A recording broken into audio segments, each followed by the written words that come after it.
This is The Secret Library, a podcast about writing and publishing books. I'm Caroline Donahue, a life coach who works with writers, and I'm here to tell you this is your year. It's time to stop waiting and start writing. The Secret Library podcast is brought to you by listeners like you via the Secret Library podcast Patreon. We have recently reconstructed all the levels and have all new rewards for those who choose to support the show via the Patreon.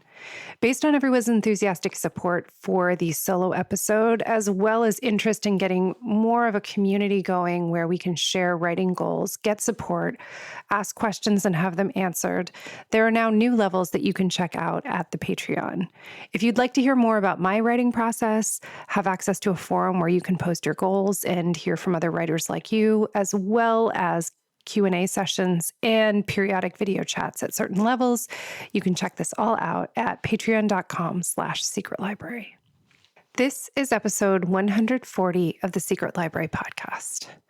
My guest this week is Jasper Fforde. He is a British writer who lives in Wales and writes absurdist fiction. He's written many, many books, starting with the Thursday Next series, which was a favorite for me, starting with the very, very first book, Lost in Austen. And through his nursery crime series, he has written a book called Shades of Grey, and latest book is a standalone called Early Riser. I was lucky enough to hear Jasper Fforde speak at the Edinburgh Festival of Books this past August, or August of 2018, I should say. And two topics that really struck me were his candor and openness about an experience with writer's block, as well as the concept of the narrative dare. So when I was lucky enough to meet him afterwards and invite him on the show, I was very excited to have him come on and talk about both of these topics. I think that the concept of writer's block is one that people skirt around or feel a great deal of shame about, or think of it as some sort of mysterious demon that descends and people don't know how to handle it or to work with it. And I wanted to hear from Jasper directly and have him share his thoughts on the experience of all not being business as usual with his writing, as it was for several years recently, and how he came out the other side. And in addition, for anyone who has ever wanted to write something wild and wonderful and maybe outside the traditional genre, the concept of the narrative dare, I think, will really speak to you. So I'm very delighted to introduce Jasper Fforde. Hi, Jasper. Thank you so much for being on the show. No problem at all. So we have the U.S. release of Early Riser coming this month from the U.S. publishers, but it was out last year in the U.K. and has been getting quite a reception because you've written several series, but also several standalone books, one of which is about to become a series, given that people have been asking for the sequel to Shades of Grey for ages. Am I right? Yeah, they have, yeah. They've talked you into a series, but you've managed to get another standalone book out. And I'm wondering what the experience is like, how it's different when you have a standalone book idea versus when you're building a relationship with characters and a world over time, because your worlds are not halfway kinds of worlds. They are full on. Yeah.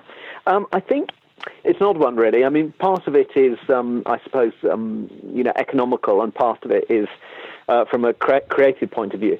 It's much, much easier to write series books once you've done the first two or three, because everything's there. The world is created, and all the logic has already been established, and everything totally works. And then I can just write a sequel, and I can write Thursday Next books until the cows come home, and certainly I think there's definitely a third nursery crime book there. But when I'm doing that, and they do all right, and and they're sort of selling and everything, but you do that, and then you go, I've got this other idea, and I really want to work on that. So part of me always wants to write standalone books because I can experiment with new worlds, new exciting possibilities, because I like the idea of just sort of taking one thing, what I call my narrative dare, taking this one idea and then seeing how the world would look with just this one thing changed. And it's that logical progression of the idea and the elegance of the sort of technical way, in fact, in which the world all fits together in a sort of interesting, creative way that I really enjoy. I mean, I enjoy a great deal. So I kind of have to sort of toss up, really, you know, what I'm going to do, stand alone, and I suppose do a bit of each, really. But it's more exciting doing standalones, I must say. Yes. And the idea of the narrative dare is incredible. And I'm wondering if you could share with everyone a little bit more about what that means, because it's an amazing concept. Well, the concept is, I mean, the interesting thing about writing or being, you know, a sort of, you know, in any creative endeavor is you kind of do it, and then years later you're sort of thinking about how you did it. Because that sounds a bit sort of counterintuitive, but the thing about, you know, being creative, being imaginative, is it kind of happens in a weird kind of way. You sit down and all this stuff happens, and it's only later, and certainly I'm speaking for me, obviously. It's only later when people ask me questions when I'm giving talks and, you know, talking about a book and stuff, and they go, you know, different variations of the same question. You know, where do you get your ideas from? And then I sort of suddenly, as I'm talking about it, I kind of realize how I write. And how I have always written is what I call the narrative dare.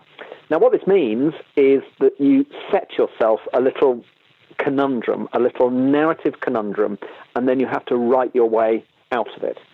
The basic idea of it is, of course, that there's no idea too stupid or too silly that you can't actually make a story out of it. I mean, nothing. Given the right, you know, set of skills and doing things in the right way, there is no story you cannot tell. Right? You're only limited by your skill and imagination. And when you have the dare, the idea of the dare is you're not allowed to let yourself off the hook. And what that means is that you often have to rummage deeper into the authorial toolbox to make this really dumb idea work. So I wrote before I was published. When I was trying to be a writer, and it took me, I think it was, when did I start? 88. Started in 88 and published in 2001. So what's that? 13 years. Mm-hmm. So 13 years, and I wrote 6 novels and about 30 short stories. Right. So when I was writing short stories in those first 2 or 3 years, I was setting myself these really ridiculous dares, like, you know, up his tree in his garden, explain, you know, make that into a story. Not explain why the gorilla is there, but actually make it a story that is engaging and funny and has a little twist and is unusual. And I gave myself more and more bizarre dares, and of course then I had to work trebly hard to try and make them function as stories. And one of them, Humpty Dumpty is murdered and somebody's responsible. That's a narrative dare. That became my first novel, which is The Big Over Easy. And the one after that was explain the porridge temperature differential in the Three Bears story. and that became the fourth bear. Then it was Someone's Kidnapped Jane Eyre, and all the copies of Jane Eyre are blank from page 200 onwards. Explain that, and it just went on and on and on. So that's kind of how I write. So we come up to the present day, and it's right, Shades of not Shades of Grey. It's Early Riser. Humans have always hibernated. You know, write a thriller set in a world in which humans have always hibernated. That is the dare. That is the narrative dare. And the 120,000 words that came out of it is me working through the dare. Amazing. Yeah, because that is not a short story. That is a full-length novel, that one. No. Well, as soon as you go, okay, well, how does hibernating function? And then you start talking about it. Well, we have to go to sleep for like 4 months, and you go, okay, well, how does we survive? Okay, well, we're going to have to start bulking up, and all this sort of thing. And then you have this notion of Fat Thursday, where you have to start, eating and really piling on the pounds, and all this stuff suddenly comes in, and then the world suddenly gets more complex. And all of a sudden, there's a kind of richness that evolves from taking this logical progression of this idea. And everyone's asleep. Okay, someone has to look after them. Pharmaceuticals must come into it somewhere. If you take Morphinox, then you don't have to bulk up so much. There's a great possibility of dying in sleep. That is obviously a big, big deal. Mortality is very high. And all these sort of questions start coming in. And what's odd about that is that I don't start with the plot because I don't know where the plot's going to be, because I don't know the rules of the world. But once the rules of the world come into being, then I suddenly know where the plot and the drama is going to come from. So sometimes it's a lot of, right, how does this world work? And then it's a question of where is this story? Where does the story come from? So how do you balance those two processes? Because in reading most of your books, I just imagine you making yourself laugh with some of these details, because, I think about, the Rubenesque curves of the about to sleep and just all of these details. And I could imagine someone getting into a narrative there, but never getting out of it and starting writing, because it's just so fun to ponder. So how do you balance this sort of how long it takes to really get the world fully functional and then actually get to writing and deciding where the story is? With Early Riser is was unusual in that I got stuck. Right, I don't usually get stuck. I'm usually okay. With Shades of Grey, which is another very, very odd world, the narrative there, if anyone's interested, is create a world order, a social order, based entirely on visual colour. That was it. It was one of those really daring dares, and I didn't stop with just having a hierarchy based on the colours that you can see. I just went on and on and on. Just added colour, a colour-based economy, and medicine is based on colour. It just carried on, and it was great fun.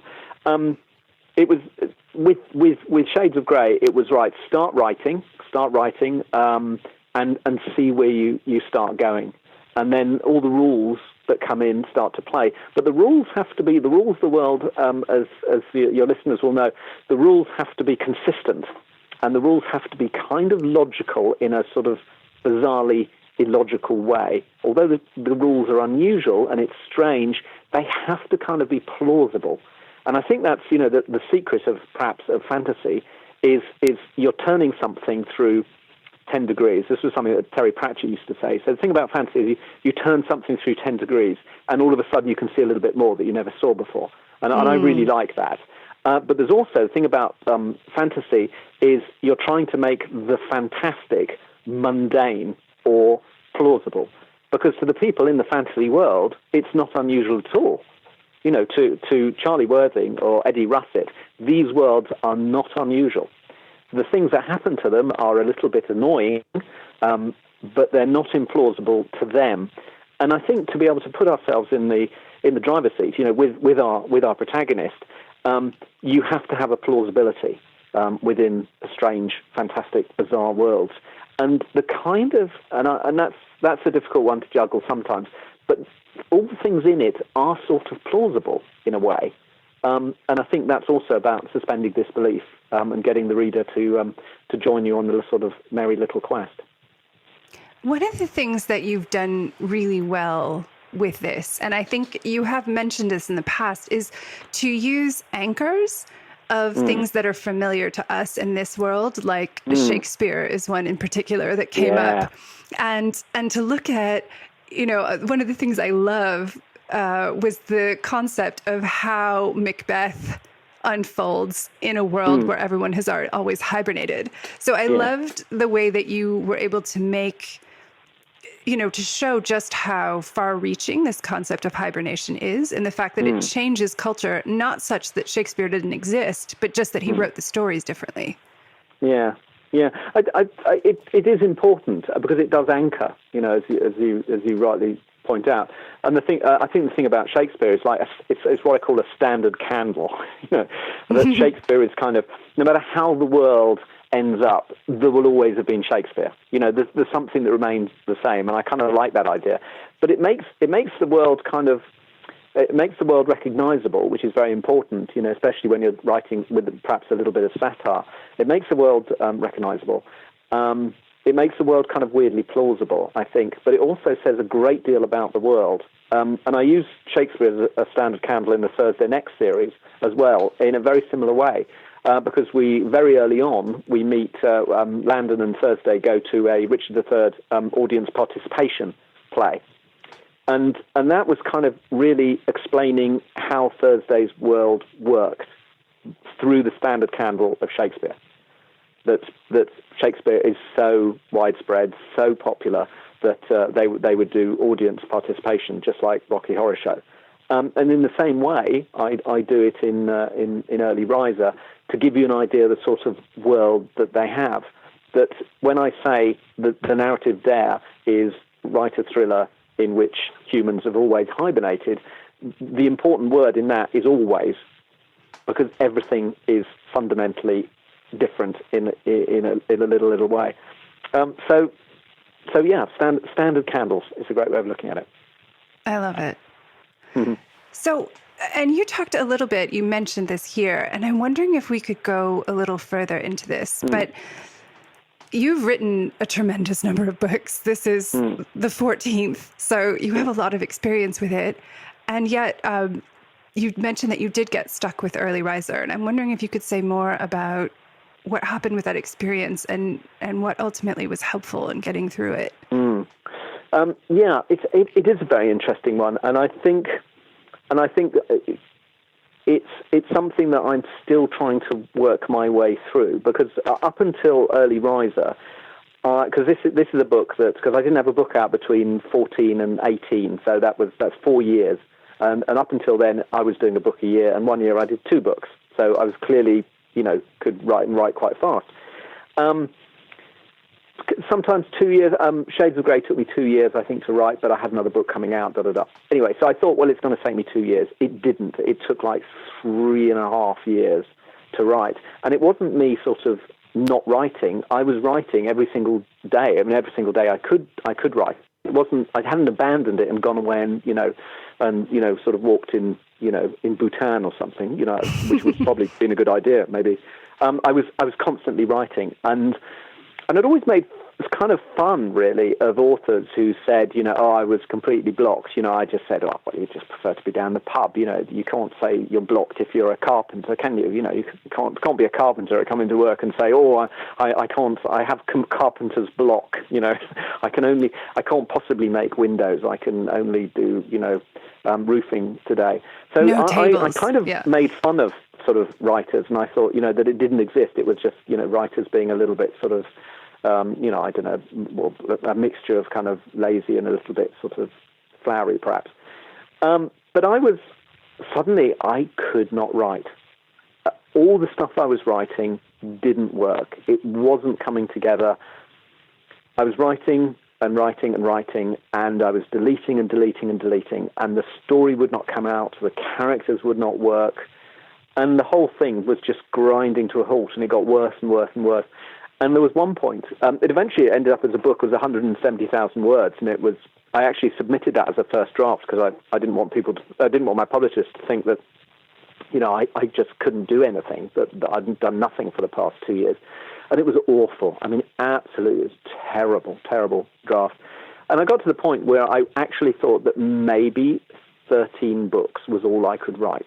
I mean, it did actually get to that point. I thought, well, maybe that's it. Maybe that's, you reach this limit that you just can't do anymore, and you've done and finished. And that lasted until the following morning, I think. Good. Well, that isn't too long. It wasn't too long, no.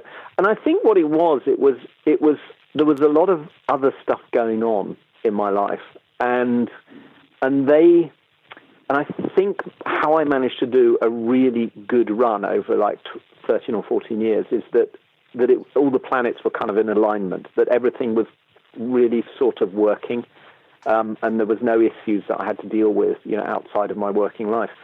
But when issues start crowding in, then all of a sudden everything is slightly out of kilter, and it doesn't take much for things to be out of kilter if you're trying to be creative to not be creative. And in the end, I was trying to figure this out to myself, and I still haven't 100% figured it out. But how I describe it is you have to be able to try and see the goalpost through the fog. And I think that's the only way I can really sort of explain why it was so difficult, all of a sudden the fog started coming in. And every now and again I could see the goalposts, and every now and again I couldn't. And I kind of vaguely knew they were, but I was, running towards them and didn't seem to be able to get any closer. And in the end, I wrote my way out of it. I went, no, I can't give up. I've got to carry on. Sit down. I'll put a timer on my desk because I know I have to do like 6 hours keyboard time to do. Otherwise, this book is not going to come out. Keyboard hours is the only thing that's going to work here, because I couldn't deal with, all the stuff that's, going on is kind of not stuff that I can get rid of. I can sort of run away and live somewhere in a, I don't know, and lock myself in a hotel room for 7 months, but, that's not going to work. So it was really a question of just buttoning down, getting onto the keyboard, and then try and make any headway. And as soon as I did start make headway, and I had some nice ideas that I felt quite good about, then the fog began to lift, and I could see the goalpost again. And actually, what got me out of it was the writing, because there's nothing more exciting than knowing that what you're writing is actually not bad. There's nothing more depressing, perhaps. Well, I'm sure there's lots more things depressing. It can be very annoying if your writing isn't working. But when it is working, and all of a sudden I have a good idea, then that feeds on itself, and there's a sort of positive sort of feedback cycle, and things start working. And it was just pushing through the logjam to try and get out of it, and that's eventually how I got out of it. And I just actually, in between when July and now, I've just written another book, and which I've submitted 2 days ago. So I'm back, and I can do it again now, and everything's fine. But it was learning how to deal with the fog. There's nothing changed in my life. I've just learned how to deal with the fog. That's an amazing lesson to learn. I think the other thing that seems really important is that you spent 13 years writing before publishing a book. So I think that takes a tremendous amount of dedication and perseverance to keep believing, okay, this process is worth it. And I'm wondering, were you submitting all that time, or were you just saying, okay, no, I'm just going to figure this out for a while? Like, what was the breakdown of those 13 years? So I started in 88. I submitted my first book, Big Over Easy, in about 92, perhaps, 92, 93. So that was 4 or 5 years. And then I couldn't get that published, and then wrote a sequel to a book I couldn't get published, and that couldn't get published either. None of these were even read. I mean, I used to send off begging letters in the first chapter, so no one ever asked to see the remainder of the book. And this carried on until 2000, when somebody actually read my book. My then editor, Tiff, then agent, Tiff. She actually read my book, and that was actually what got me into the publishing industry, because someone was actually reading my books. So I was constantly writing, constantly rewriting, constantly resubmitting, and then when the book was rejected, I was going, okay, it's not good enough. Right? And I think that's the thing to sort of I felt that was in the back of my head, was that it wasn't a question of them not understanding my genius. It was a question of me not being good enough, that my book was not of merchantable quality. The ideas were sound, and the ideas have always been sound, I think. Humpty Dumpty is a police procedural. Yeah, why not? Yeah, absolutely. But Definitely. It wasn't actually done very well, and I had to learn my craft. So what I was doing, I was spending 13 years learning my craft, and eventually my writing was good enough to be recognized and published, and my first book came out in 2001. So it wasn't, people say, oh, what did you do? It must have been awful. And I go, well, it wasn't really.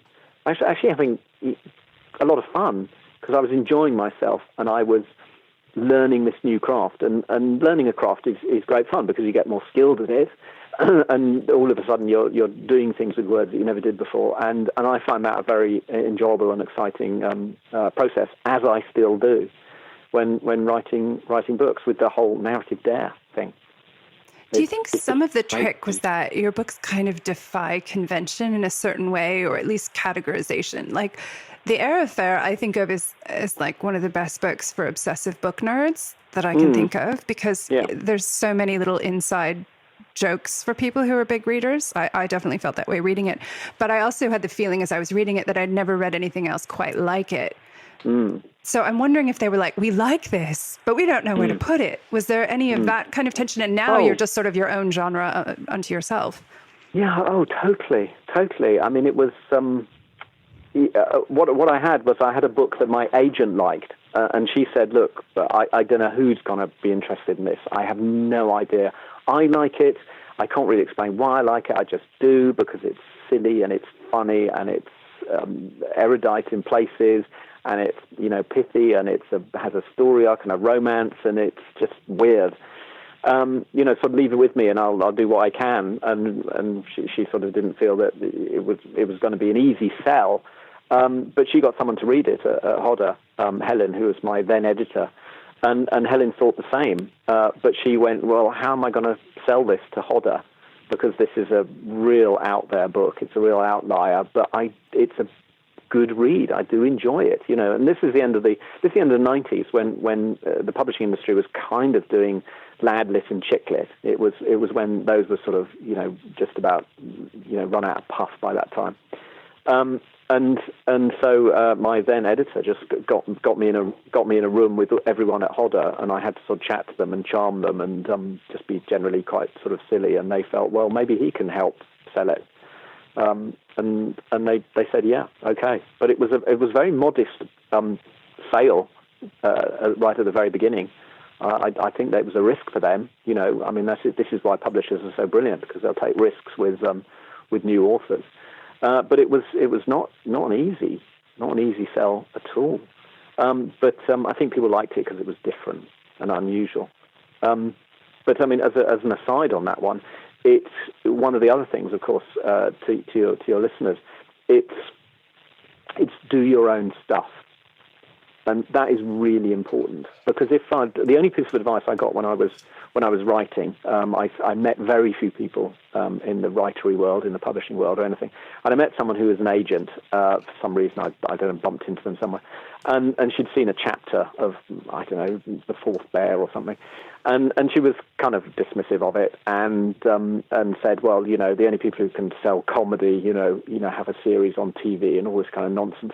And then she said, well, if you want to, get published, look at the bestseller list and write something, along those lines. And it was kind of the worst advice you can possibly imagine. If you're a writer, you're a creative person, you shouldn't be sort of, you should be working not with the market, but your own market, and pushing the boundaries and saying to yourself, no, I want to do something different. I want to do something different and a bit exciting and a bit unusual, and to be bold and not worry about someone saying, oh, well, it's very strange, or using that word interesting. But it's very interesting, Jasper. And that's the worst thing anyone can ever say is, the basis is they don't understand it. But I think if you think something can work, then just stay with it.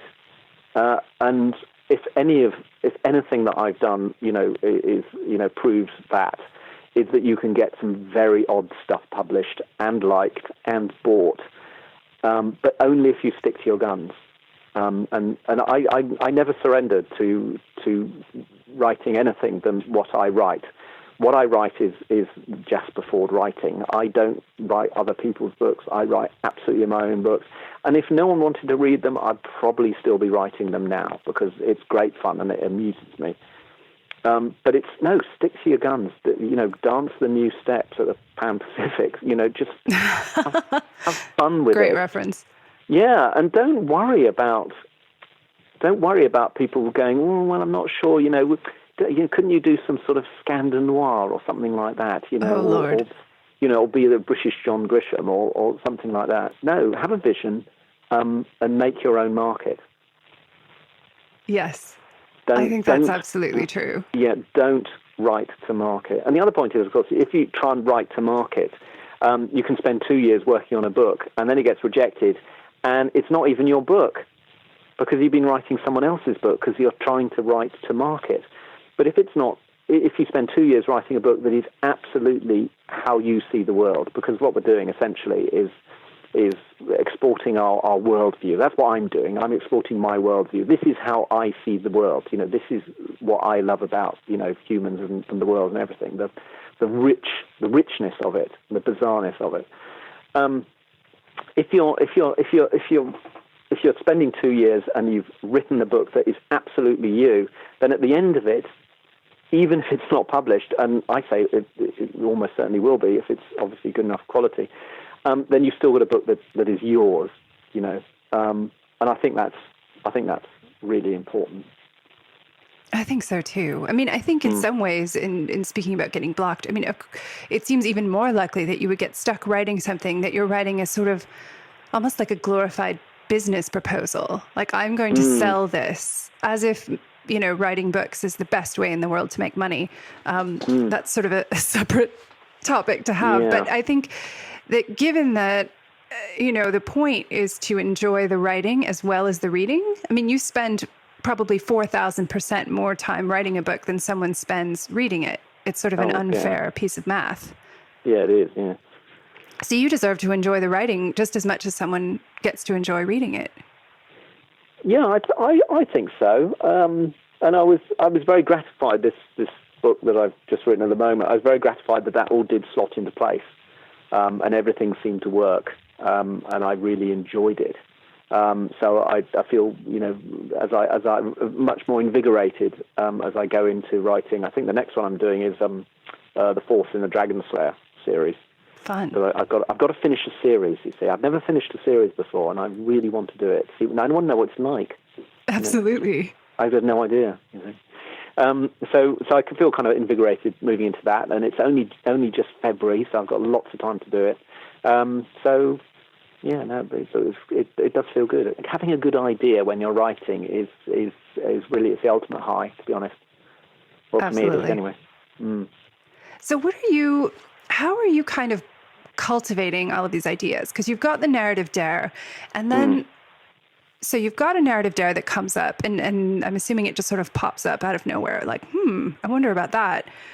What sorts of things are you reading and looking at? Because, as we mentioned, there was a bit of scientific data about seals and how they function that played into your writing of Early Riser. So I'm wondering, like, where are you looking for all of this information? Are you watching crazy nature shows? I'm just wondering where all of these details come from. I mean, in the old days, I used to go down the library or just go into bookshops and start, pulling things out. I find now the internet, of course, is a fantastic resource, and Wikipedia is an amazing resource. Although sometimes I want to know more, and then I have to go and find a book and then pore through the book and get some more details out of it. But what I'm kind of looking for is jumping off points, little nuggets. That can like sprout into great big sort of shrubs of creativity, and so the starting off point for the hibernation idea was reading up about animals that hibernate. And once you get into the kind of nitty gritty, and I had to go somewhere else to read about some bears hibernating, and that was very interesting because obviously it's very difficult to study hibernating bears, for obvious reasons, very difficult. It's a bit risky. Very risky, because bears in captivity don't hibernate, apparently. And so you're going to, it's a little bit risky, because they're pretty hungry, hibernating bears. And then somebody had this theory that bears, they will be asleep or in deep torpor. So there's this difference between being in deep sleep and sort of torpor. And they would come out of a deep sleep and they would sort of scratch themselves and grumble, and then they'd be in a sort of lighter sleep, and then they'd go back to this really, really deep sleep again. And somebody theorized that they were waking up to dream. And I went, oh, I like that. I must be able to use that. I like that concept. He couldn't stay in the deep sleep, had to go into the light sleep to dream. And the function of dreams. And then I'm going, okay, we're sleeping, dreams. We must be able to move dreams into this. And then I read something else about hibernation. What else was I reading? There was something which was another big jumping off point. I think it was about bulking up, and all these sort of funny little things start coming together about how people would hibernate. And then this sort of ideas kind of spread and darken, and then you add on what you know about humans and how they would function, how socially how would we function whilst we were hibernating, and then you get into the sort of technical aspect about, well, how would we keep ourselves warm during the winter, because this is it's obviously very cold.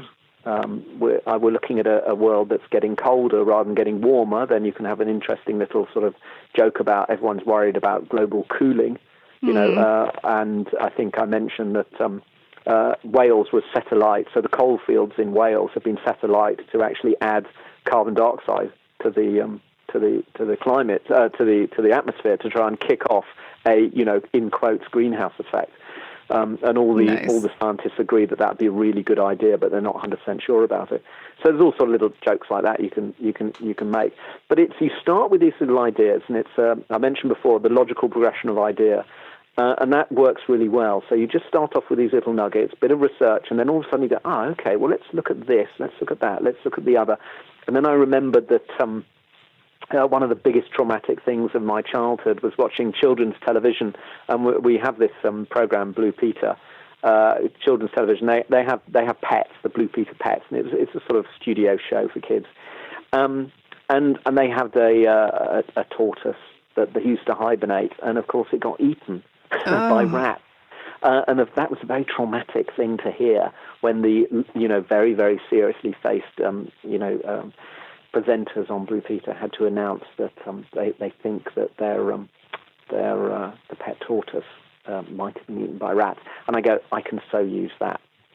Oh my Lord! Why would they even announce it? I don't know. Maybe I don't know whether they did. Maybe they didn't. Maybe I just made it up and it's in my head. I'm not sure. But I wouldn't be surprised if they did. They do horrible things on children's programming, and you think, what were you thinking?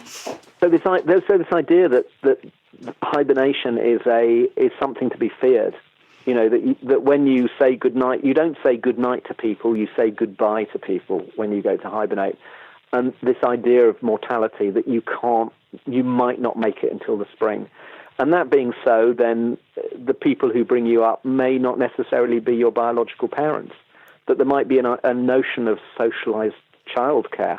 How would that function, and where would that kick into the story? And then all of a sudden these elements start coming together, and they start sort of kicking off one another, and that's where the sort of richness of the world starts to exist. But all the ideas, and this is again is one that I'm sure your readers will know, is that often they don't work. They actually stop the story.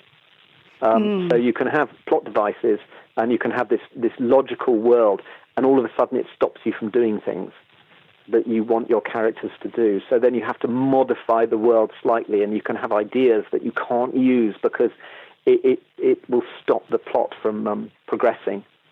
So there's a very fine line sometimes between juggling with all these strands of how the world works with how you want the plot to go through, and then taking tropes and turning them on their heads, and perhaps surprising people and wrong-footing them, and then just sort of being playful as well and doing silly jokes.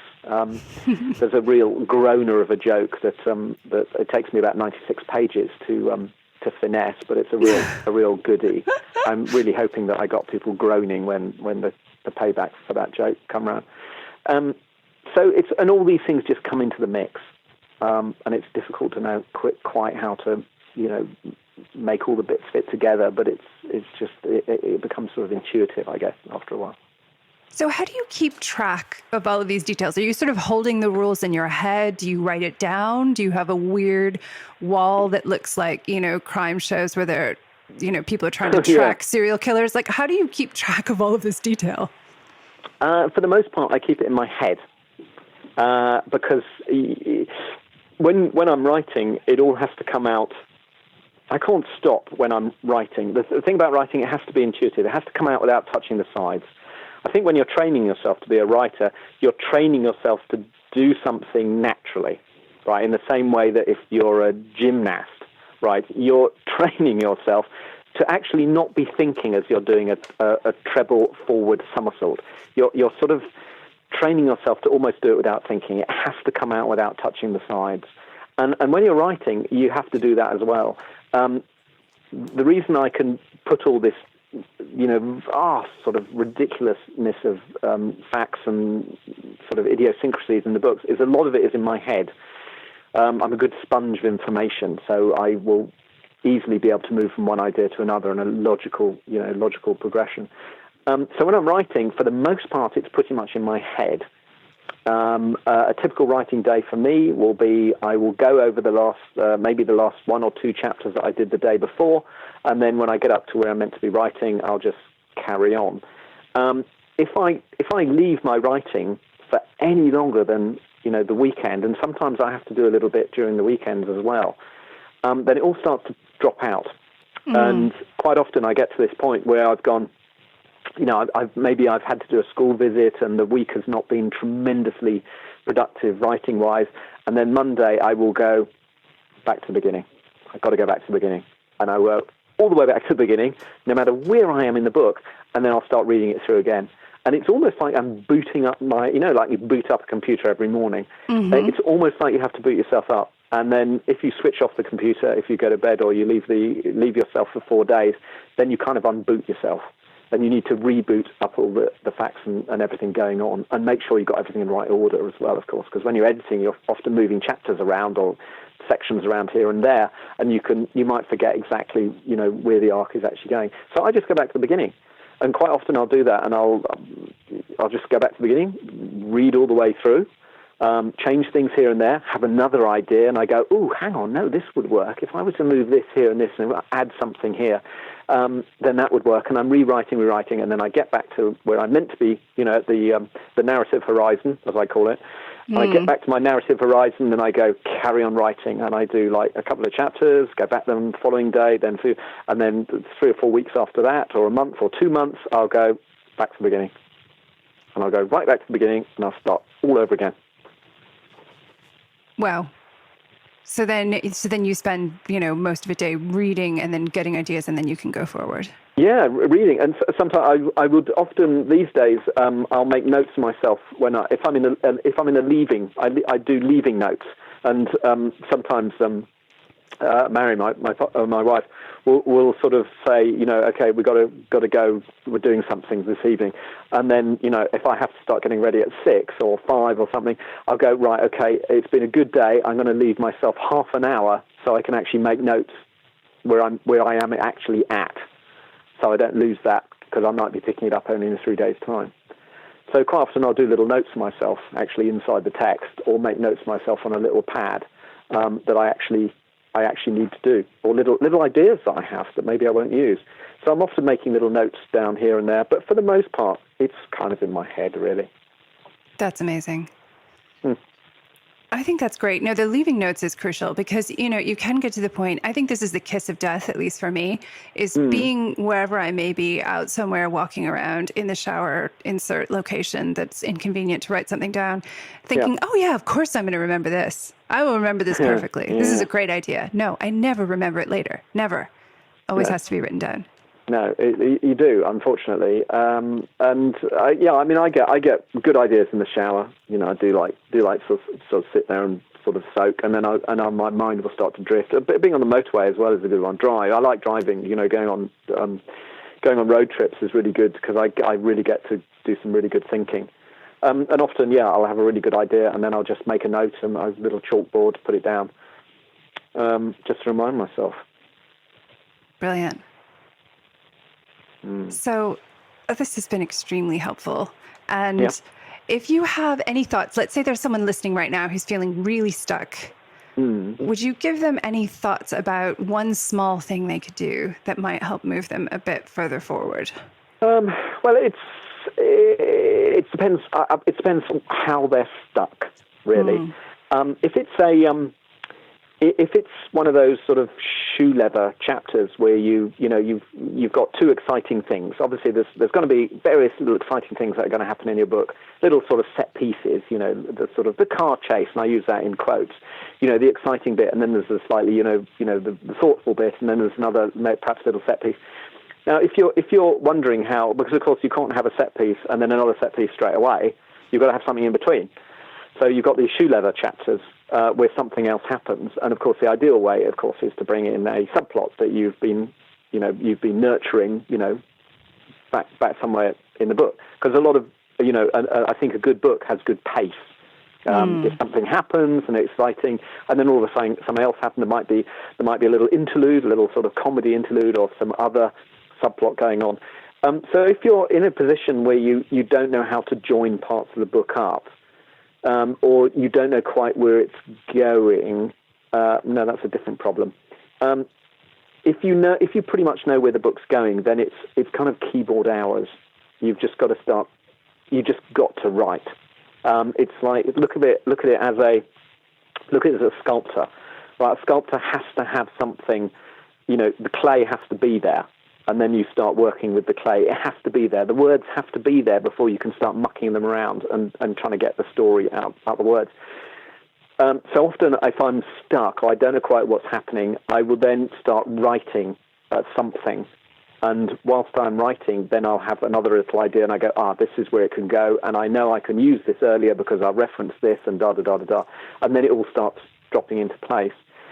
If you're stuck because you don't know where your story's going, if you don't know really where it's going and you're worried that it's not making any sense, I often say to people, and this is quite a good thing to say to oneself, I suppose, when you're writing a book, is what is the book about? I don't mean the plot. Right. So this is what I say to people when I'm doing a one-on-one and I've been given 1,000 words to read, and I'm critiquing those 1,000 words. And you can tell a lot from the first 1,000 words of a novel, a hell of a lot. And one of the first questions I say is exactly that. What is the book about? I don't mean the plot. Don't tell me the plot. I'm not interested. I want to know what this book is about thematically. Right? What is it about? And they hopefully they will have a very good answer, and they'll go, it's someone trying to make sense of a world that they don't fully understand and trying to find themselves. So they've been lost and a bit rudderless, and now they're trying to find themselves. And they go, great, okay, that's really, really going to work. And I think that's an important thing to ask oneself if your book is not working and you're not feeling happy with it, is kind of ask yourself if there's an overarching theme to it that you can put your finger on. And sometimes it's actually very difficult, and it might actually be there and you just haven't noticed it.